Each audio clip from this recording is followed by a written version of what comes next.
Oi pessoal, eu sou Alessandro e hoje eu vou comentar esse quadrinho aqui, Tomie.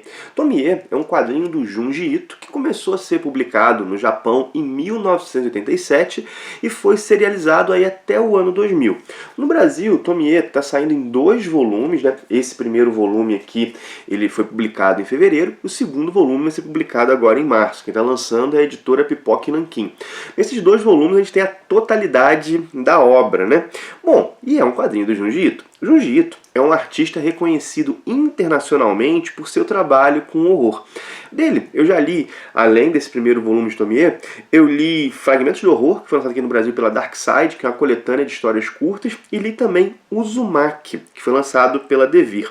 Dessas 3 obras que eu li, a que eu mais gostei até agora é esse primeiro volume aqui de Tomie. Mesmo com a obra ainda não concluída, não li o segundo, esse aqui é o que eu mais curti. Mas é o seguinte, comparando com Uzumaki, Tomie é uma obra mais simples, e eu estou colocando aspas aqui porque posso ser mal compreendido nisso, né? Bom, do ponto de vista tanto do conceito quanto da execução, Uzumaki é menos convencional, assim, aquela loucura total, né?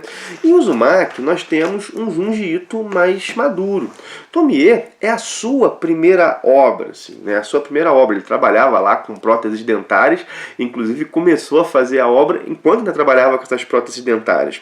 Bom, mas assim, mesmo que Uzumaki tenha maiores pretensões, Tomie despertou em mim uma tensão muito maior enquanto eu lia. E não só isso, né? Me gerou mais curiosidade com a trama, me gerou uma imersão maior. Assim, talvez isso não seja por causa da obra, porque uma obra é melhor do que a outra, mas porque, a meu ver, Tomie tem mais pontos de contato com o terror que eu já conheço, que é um terror ocidental, né? De todo modo, quando eu digo que Tomie é mais simples ou mais convencional que Uzumaki, isso tem que ser bem matizado, né? Tem que se lembrar que eu estou fazendo uma comparação, eu estou falando em relação a Uzumaki, né? A história, ela é muito criativa, assim. A história, começar pelo plot, é tudo muito criativo. Sobre o que fala Tomie, né? Sobre uma mulher linda, que, bom, ela, em vários momentos das histórias, ela é assassinada e ela sempre volta. É isso, né? Nos seus namorados, nos homens que a amam, ou bota aspas nesse amar, que daqui a pouco eu vou falar disso. Esses homens, eles, acabam matando e ela sempre volta, ela sempre volta.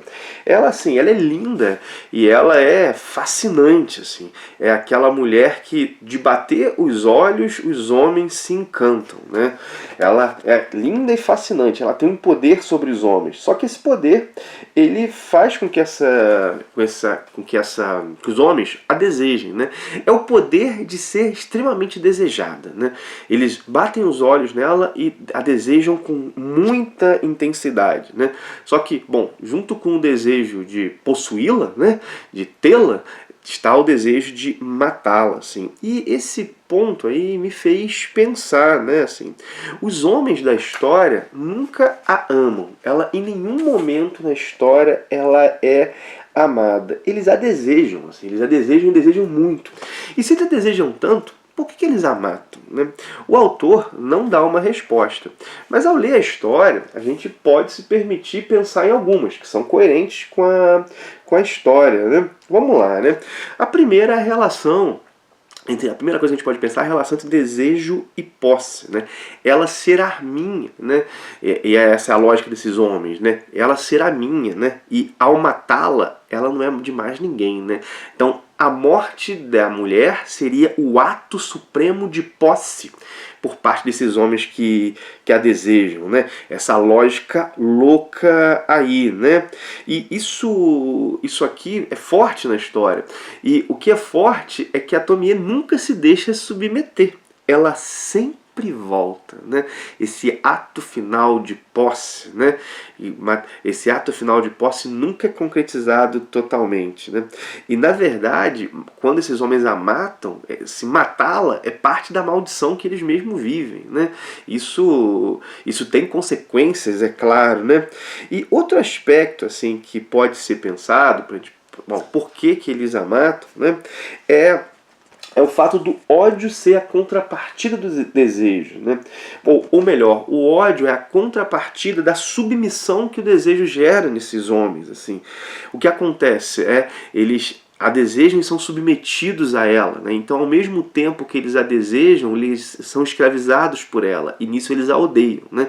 Então, a outra face desse desejo é o ódio, que é colocado aí na morte, né? E, bom, quando eu li a sinopse dessa história, né, e bem próxima disso que eu estou colocando para vocês, sobre ela ser alguém que é sempre morta e sempre volta, eu pensei que nós teríamos a Tomie como uma eterna vítima.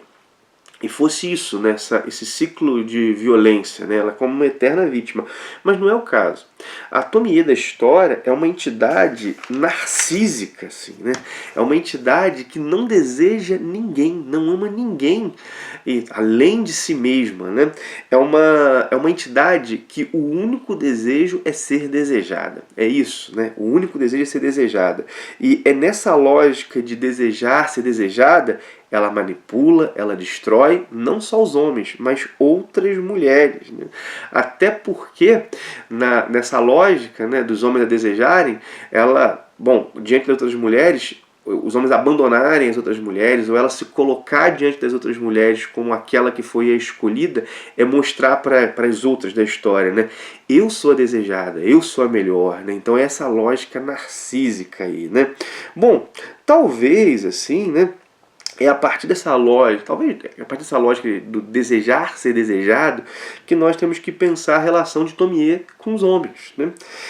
O que acontece, né? Essa Tomie, ela destrói os homens, né, por levá-los ao extremo do desejo, né?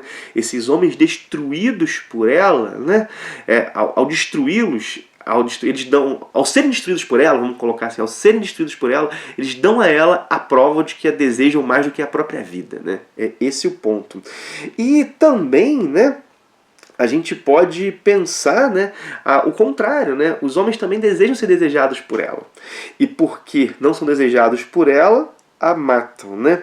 E assim, são várias tramas aqui na história, né? São várias tramas mais ou menos conectadas, algumas até bem conectadas, né? E são tramas que lidam com o mal imortal, assim, né?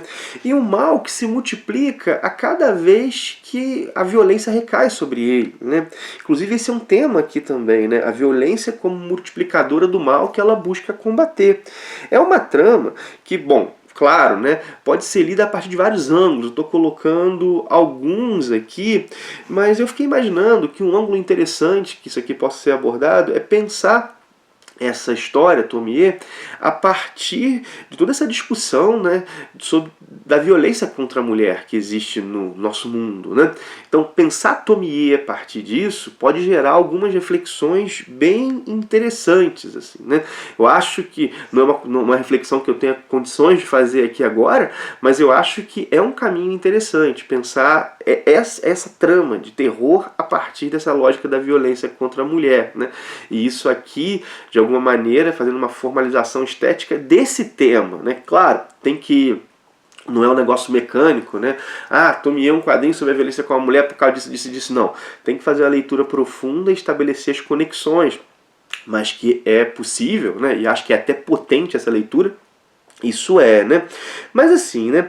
De todo modo, ao fim, eu fiquei pensando, não só ao fim, né? Mas enquanto eu lia, pensando nessa lógica do desejar ser desejado, eu pensei, e da violência como multiplicadora do mal que ela busca destruir, eu fiquei pensando, é possível destruir a Tomie, né? Ou destruir aquilo que ela significa, né? É possível destruir esse mal? Vamos colocar, né? É possível vencê-la? E eu fiquei pensando que vencê-la a partir da lógica de destruir o mal, talvez não. Mas talvez a única vitória aqui fosse uma vitória não pela destruição do mal, mas pela redenção do mal. E como é que isso seria possível?